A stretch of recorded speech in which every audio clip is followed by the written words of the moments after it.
All right, how we doing today, everyone? Today, let's talk about speed and speed training because a lot of what you see today is not speed training. A lot of these coaches they want you to get quick feet and do all these dumb ladder drills and these coordinated cone drills and stuff like that, or they think conditioning is speed training when they're just getting you tired and they have you look like you're coughing up a lung or puking at the end of practice or training. That's not speed training. So I want to dive in and talk about kind of what speed training is, how to do it, why you need speed. Let's start there. Why speed? Speed training. When I talk about speed, I'm talking about moving fast, mainly in the terms of running or sprinting. And sprinting is not running. Sprinting is going as fast as you can. Doesn't mean you have to be Noah Lyles or Kenny Bednarik or Usain Bolt or these great Olympic sprinters. That's nice. They got a lot of great genetics, but a lot of it is training. And first off, I should mention that you can train speed. You can train to get faster. How often are you watching like an NFL game or the draft or something like that, and then the broadcaster announcer says, "Oh, you can't teach speed."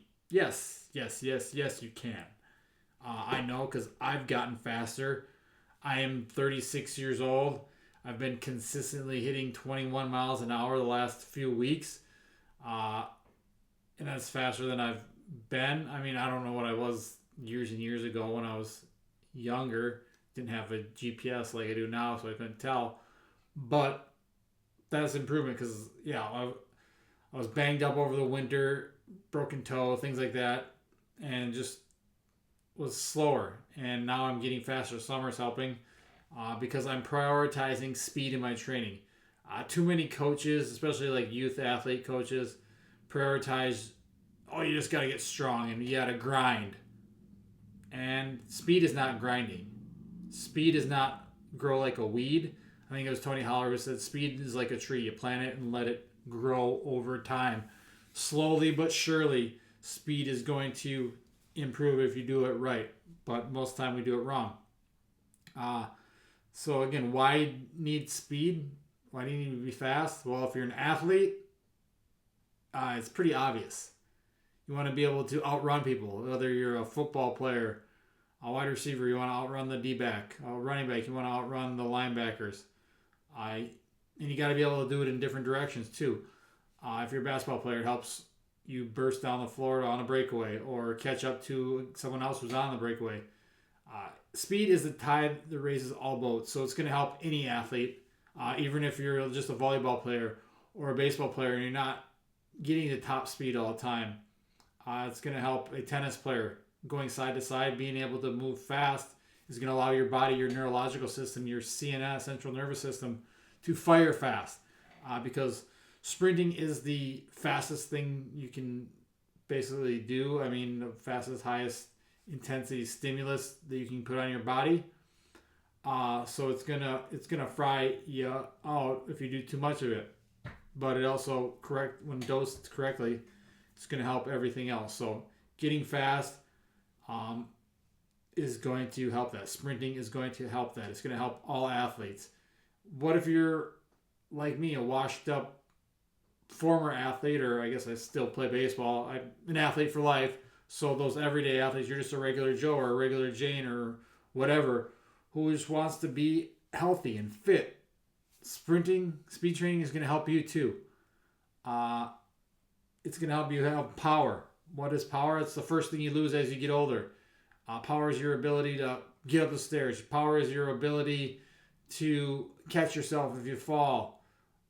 It's going to help.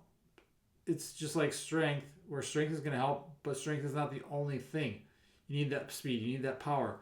So you should, ultimately, I think you should, if you want to be an athlete for life, you should be sprinting. You should be speed training. It could be upper body speed too, but we're going to mainly talk about the sprinting aspect of lower body today. Maybe I'll do another video on how to train speed for the upper body because you want your whole body to fire fast, your neurological system to fire fast. You're able to be react and quick. But again, and it's fun. I mean, Who doesn't like the feeling of going fast? Whether it's you're an older person in your 50s, 60s who hasn't sprinted in a while, it's fun to feel like fast. It's like I said, sprinting doesn't mean you're Usain Bolt. You don't have to run 9-second 100-meter. It just means you're going as fast as you can with full effort, full intent. That might be pretty slow right now, but that's not saying you can't get faster. Like I said, speed is trainable. You can train speed and get faster. And I think you should be, especially if you want to be healthy. But again, what most people do is not speed training. And to speed training, you need to sprint. So when I say sprint, again, it is giving your full effort, your full intent, and going as fast as you can. So what are some ways we do this? How do we train speed? Again, to train speed, you need to be fully rested. You need to recover. It's not the suicides that you see, like when you run down and back or whatever, the gassers, whatever you call them. 110s in football is a big one. Pushing a sled or a prowler until you're puking. Running stadium stairs. Just endless amounts of conditioning with no rest, where maybe it's all you're going to do, run 10 100-meter dashes with a minute rest in between. That's not speed training. None of that is speed training. Is that serve a purpose? Possibly some of it, sometime maybe. But again, that stuff just makes you tired. And tired and fatigue is the enemy of speed.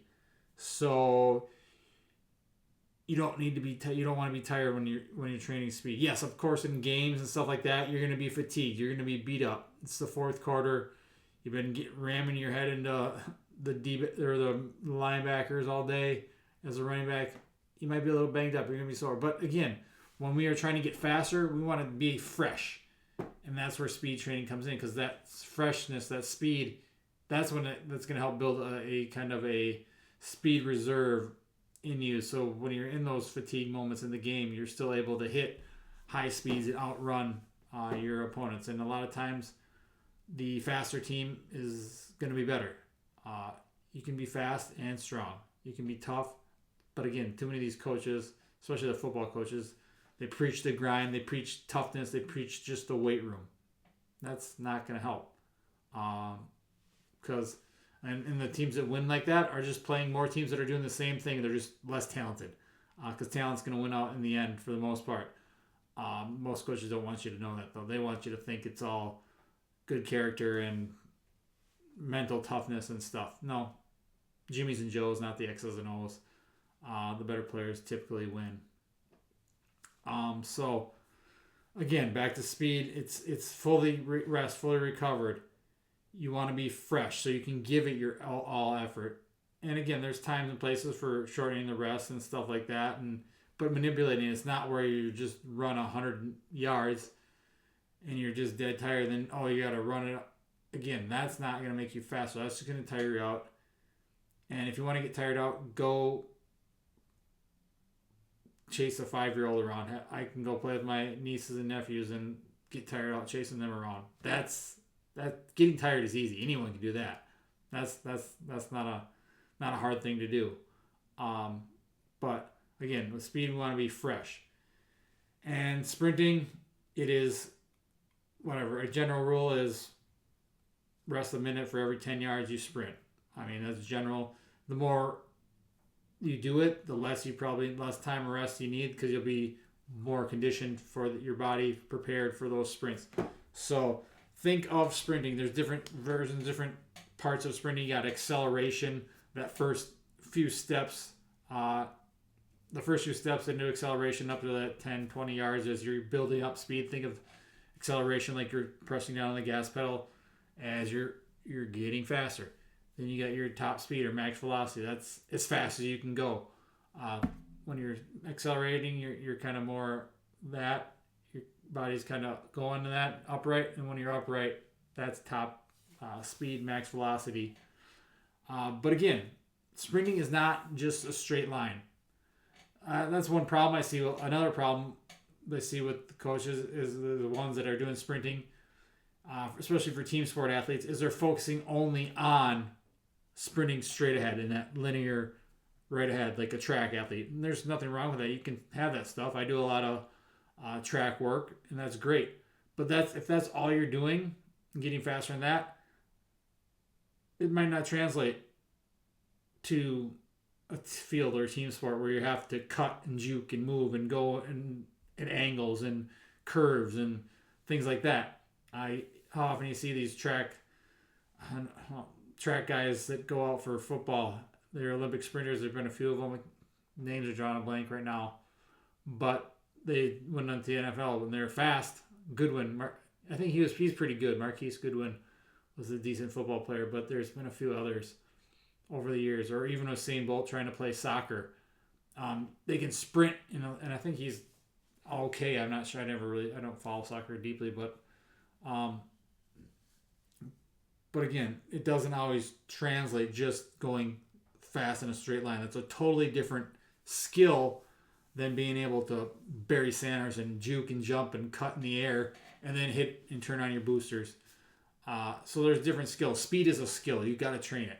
And if you're a field athlete or an athlete for life, everyday person, train it all different facets. So you train the acceleration, those things, shorter sprints, starting from and getting faster, and more of that angle as your body gets faster. You start to rise up into more of a upright position, where that top speed, where you're going as fast as you can.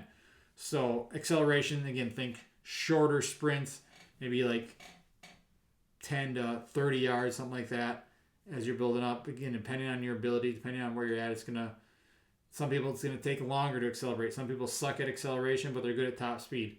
I'm pretty good at top speed. I'm not the best at acceleration. It takes me a while, but when I get going, I can get up there. Which is weird because I play baseball, and that's a total acceleration sport where you're pushing off and driving and going short distances. But again, you got an acceleration.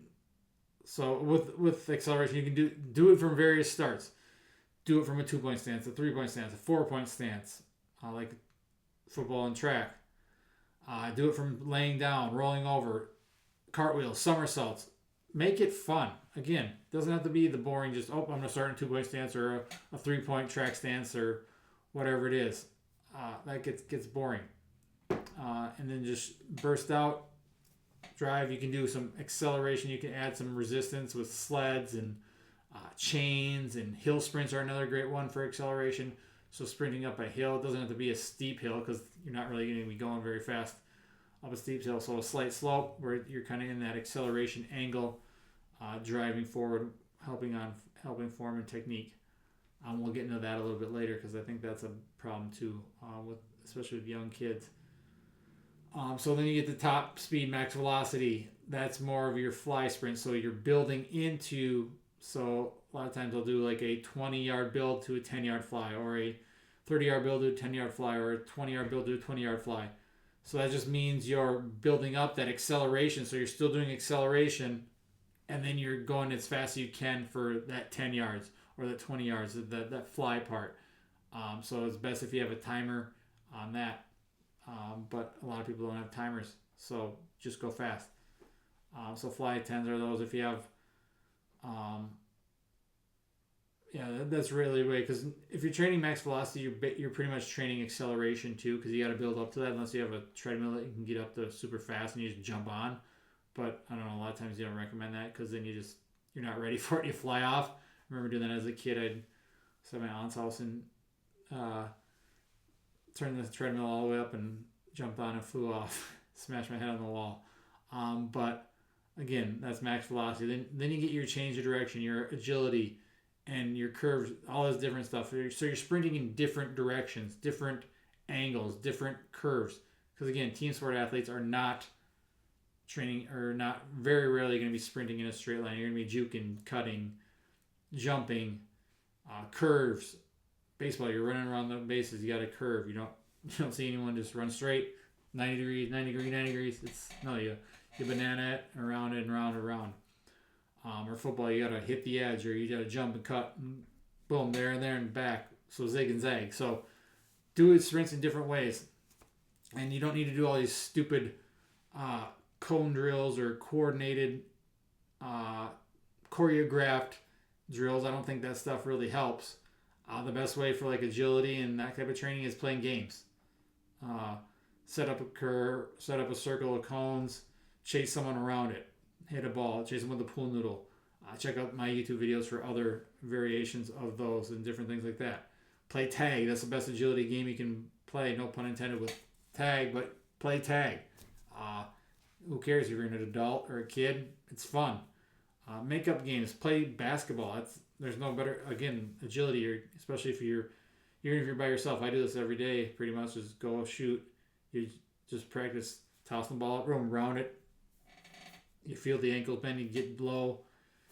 If you're missing bricks, you got to change direction fast. Go get the ball before it hits the wet grass or whatever. So playing games is a simple way. Racing someone, again. So make sprinting fun. It doesn't have to just be you running in a straight line.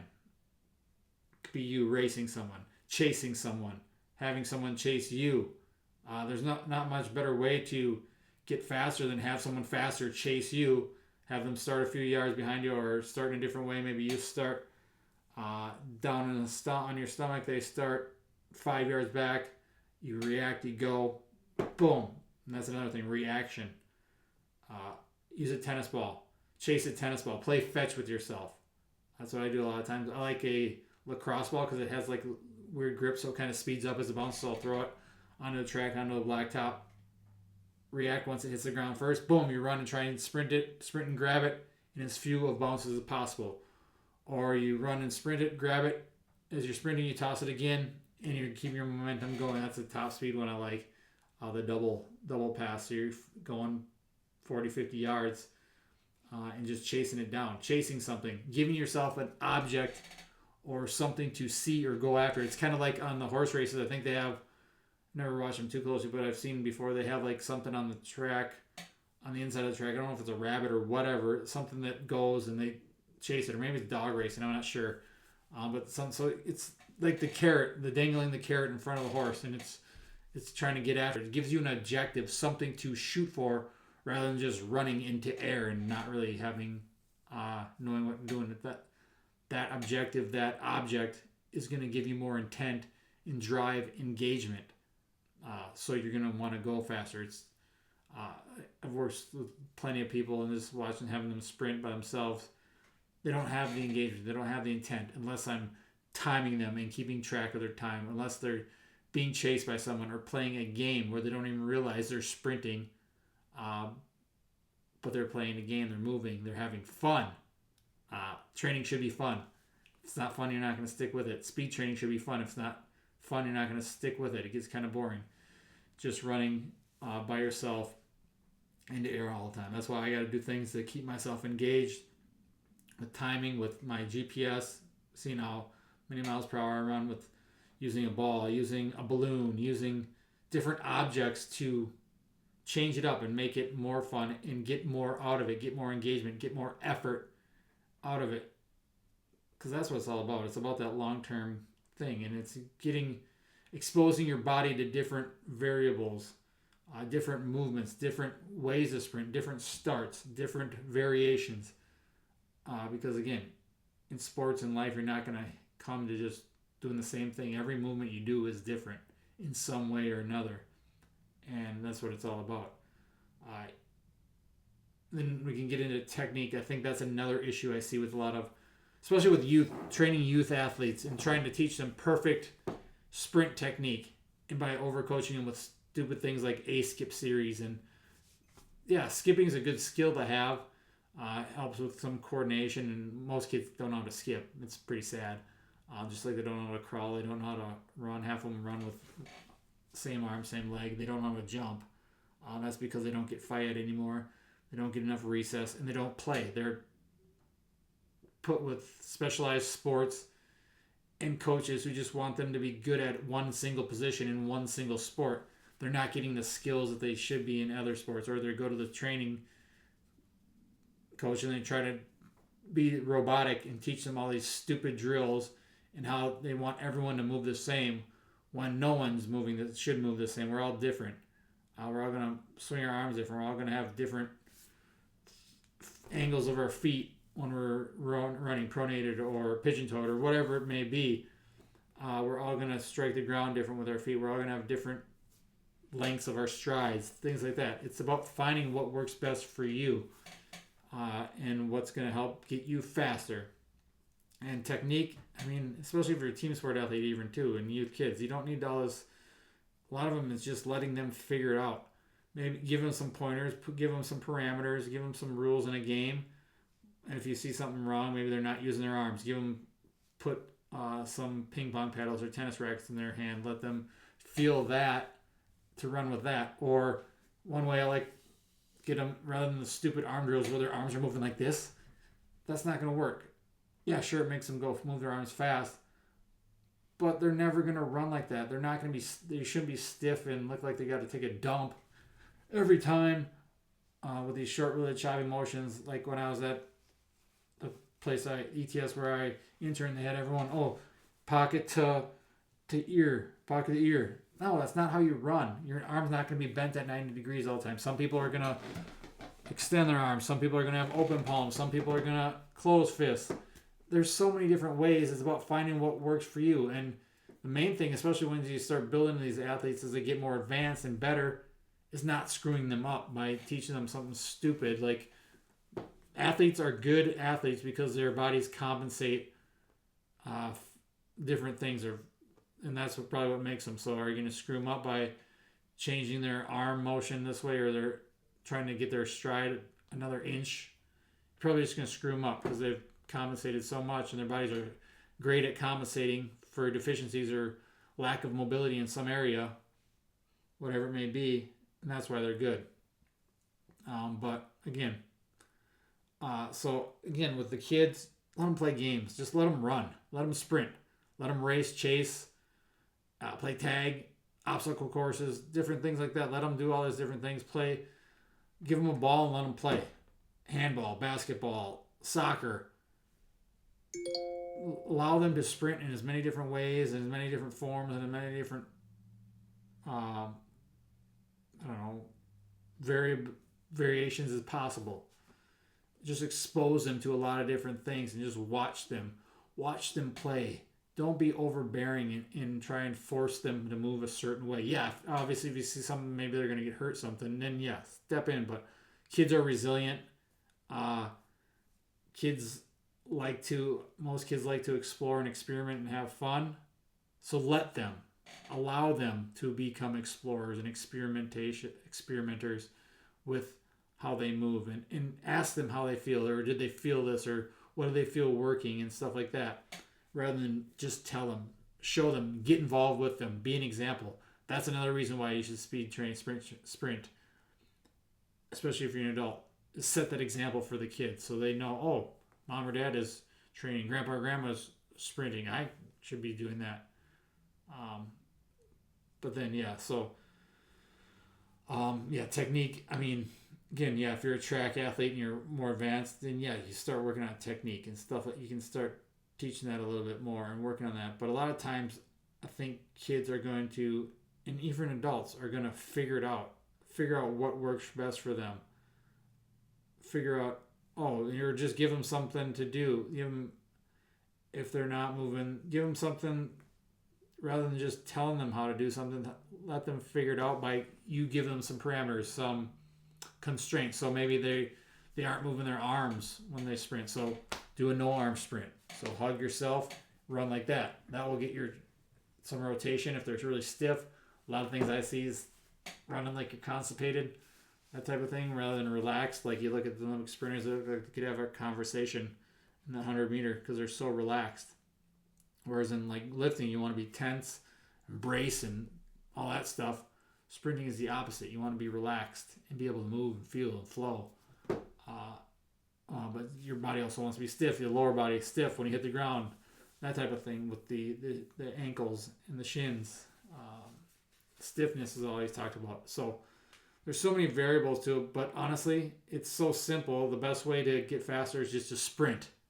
I know, super high IQ stuff there. But sprinting is going to make you faster. But again, you sprint, you rest, and then you repeat. And you don't need to do 50 sprints 20 sprints a day. Sprint is better in like low doses, especially if you're just starting out. That's one thing. If you're just starting out with anything, really, just meet yourself where you're at. Be realistic. You don't need to jump in and, because usually what gets you hurt is just too much volume too soon, or too much stimulus because your body's not prepared and ready for it, something you've never done before, too soon. So ease your way into it. And even with sprints, when I do sprints, like today, I did, I think 5 fly 10s, 20 yards in the fly 10s, a few change of directions sprints, and that's it. Like, I did my warm up of hops and skips and crawling and stuff like that, and some warm up sprints, some slower ones to build up and make sure you're ready. But those full effort, those actual sprints that were full speed, there's like 5 of them, 4 or 5. That's typically what it is. And how to measure it is, if you have a timer, time it. Once your time starts, if your time starts dropping off, boom, call it. If you hit a PR, call it, because you're probably not going to get much faster than that. Like today, I call it when I hit 21. I was like 20, low 20 mile an hour, 20 point something, then 21.08, I think it was, and I'm like, boom, that's good. That was like my 5th one. Let's get out of here. Probably gonna get kicked out the track anyway. So we did that. That's one way to do it, because again, we don't want to grind and make ourselves tired. You should be feeling refreshed. You should be feeling stimulated, like you did something, but you don't want to be just worn down and beat down. You shouldn't be reaching for that oxygen mask after a 20-yard sprint. If you did like 40 of them, that's not good. It's probably not going to, it's going to take a lot of time to recover from that. You're going to be sore and tired and sweaty. And again, that's easy to do. Getting tired is easy to do. But speed training is simple. It's literally sprinting. Different ways, different variations. Play games, make it fun. Chase, race, like I said. But allow yourself time to rest so you can do it again. Then give yourself, again, you should be eating well, sleeping well. That's the best way to recover. And then when your next day comes, you sprint again. So how often? I say 2 to 3 times is a good week. That's what I do. I do 3 times typically, basically year round, full-on sprint speed training. I'm more so now where I'm doing acceleration, max velocity, agility all 3 days. I've done it before where I do 1 day acceleration, 1 day velocity, 1 day change of direction. But again, I want to get more of it, so it's less of each time. 1 day might be more based on mass velocity. 1 day might be more change of direction, that type of thing. More priority on that. But I'm typically training each of those every day. And again, if you're training max velocity, you gotta accelerate up to that speed anyway. So you're getting that anyway. So, but hitting it often, you can do it more often. Honestly, a lot of people say 2 to 3 times, but if you're doing low dosage, you can do it 4 times, 5 times a week. Again, but you need to be realistic with where you're at currently. Don't just jump in and start doing 3 days a week of max velocity sprinting if you've never done it before or haven't done it in 10 years. That's not a way to go. Maybe start with a hill sprints or shorter sprints. Just build up and make sure your body's ready. And how do you get ready for it? Of course, sprinting is number one way to get faster, but jumping. A good solid strength program is going to help. Plyometrics, so hopping, skipping, bounding, all that fun stuff. Just getting your body ready, mobility work is going to help. If you have a well-rounded program, it should all fit together nicely. You should be training all these things all the time throughout the year, especially if you aren't playing sports anymore. Even if you are playing sports, again, you're going to have to vary the intensity, the volume, and stuff like that based on all the other things you have going on in your life, sports, work, life, family. But that's up to you. That's why having a coach can help, whereas you don't have to worry about programming and getting in all this stuff, as we're having a coach to put together a program, and a good coach figures out and works with you and changes things, that prioritizes different things in different times of the year based on whether you're in season, out of season, whether you got 80 hours of work this week, and then this time of the year I work less hours a week or whatever it is. So adjusting as it fits your schedule and fits your lifestyle, that's a big thing with not just sprint training, but training in general. I'm trying to think anything else on speed training, technique, how, when. I guess when. And I've done it in different ways. You can have a whole separate day of just sprint training, where you just do your sprints, warm up, hop, skip, bound, get moving, get relaxed, those types of things. You get warmed up and then do your sprints, maybe some plyos. You can, but typically I like to do them first before. If I'm going to lift and sprint and lift on the same day, I'll do it before. I've done it before my lower body. I've done it before upper body. Whatever. Again, there's no set way to do it. Training's all made up. There are no rules. But typically I find because sprinting is the most high intense thing you can do, and you want to be the rested and most fresh for that, do it first. So get warmed up, however you warm up, and then sprint. And then do your jumps, then do your lifts, that type of thing. That's typically how I set it up. There's times where you can do contrast training, where maybe you're doing a lift and then a sprint, something like that.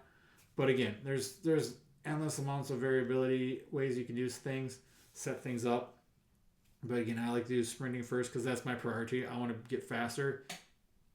And to get faster, you need to be rested. You need to be fresh. So that's why I do that first. So, but yeah, I think that speed is important. It is, if you're an athlete, you want to be fast. Who doesn't want to be fast as an athlete? It's going to help you jump higher, move better. It's going to help your strength training. I've seen better strength training, better movement quality since I started sprinting. I remember before when I was just lifting and conditioning and all that stuff, I wasn't jumping, I wasn't sprinting. I was beat up, banged up all the time. Now I'm not. Tearing my hamstrings all the time. Now I don't. Knock on wood. That I don't. But again, it's also because I clean up my life, clean up everything. And speed training has had a big impact on me. And I'm just proof as a 36-year-old that you can still get faster and still train speed as you get older. And I think it's something you should prioritize, especially if you're an athlete and if you want to be an athlete for life and be the healthiest version of yourself. Keep doing it as long as you can, because once you stop, that's when you lose it, and then it's hard to get back. You haven't done it in 5, 10, 15 years since you stopped playing sports. It's tough to get back into it, but you can do it, and then you shouldn't stop. Keep doing it, keep doing it, keep doing it. I have all my clients sprint in some form or some manner. It doesn't have to be, could be on a bike if you got bad joints, could be on a hill to help you. So there's many different ways you can do it. So sprint, do it, train your speed. It's going to help your power. It's going to help your lifting. It's going to help you feel better. It's going to help you move better. It's going to help you look better. So that's what I have for you today, guys. If you have any questions on anything, let me know, and we will talk to you again soon. Thanks, guys.